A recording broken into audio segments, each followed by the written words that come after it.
As you can remember, the ones that took part at the conference in New York and then in Cork, this is a kind of, I would say, a journey. So we started in Denmark, and even before we developed some frameworks how to analyze the measures and the policy papers that we received from the partners, and then we developed a model that we presented in Denmark, and then later on in Cork we presented some other frameworks and some spider webs, and so that is not, you know, all this kind of development is not, you know, void.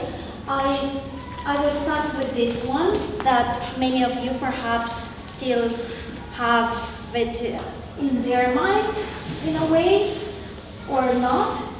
And this is actually the spider web.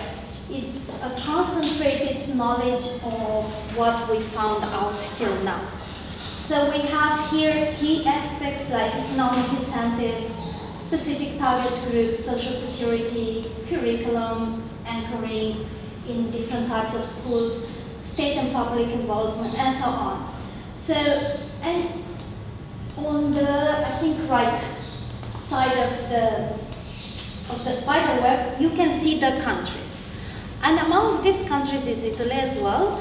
And because we don't have time to discuss the implication, it's only 5 minutes, so I will keep it short. We can discuss actually afterwards in the breaks if someone of you is interested going a bit deeper into that. So based on that, we thought, okay, today there are a lot of practitioners here. So how can we help practitioners that are working with the target group? And for that, Bernd, who also is from University of Education in Freiburg, and we developed a checklist, a small one. We presented now a small one. I won't go into details in question because we don't have time, but at least, you can see the 3 main blocks that we created. So we start the first one, coordination between institutions, entrepreneurship education policies, and vulnerable or disadvantaged groups.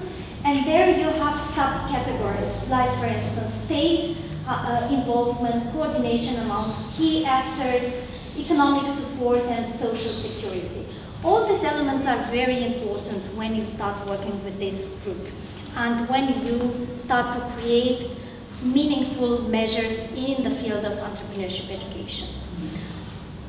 I won't read them. As you can see, perhaps you can just read some of them selectively. Then we go further down to the second category that is very relevant, is addressing the target group or target group orientation. And these questions are like from both the perspective of the target group and also from the perspective of practitioners working with a target group. So it's not so that it's not one way. And the third one is addressing entrepreneurship education and curricular anchoring, educational approaches, and professionalism of the staff.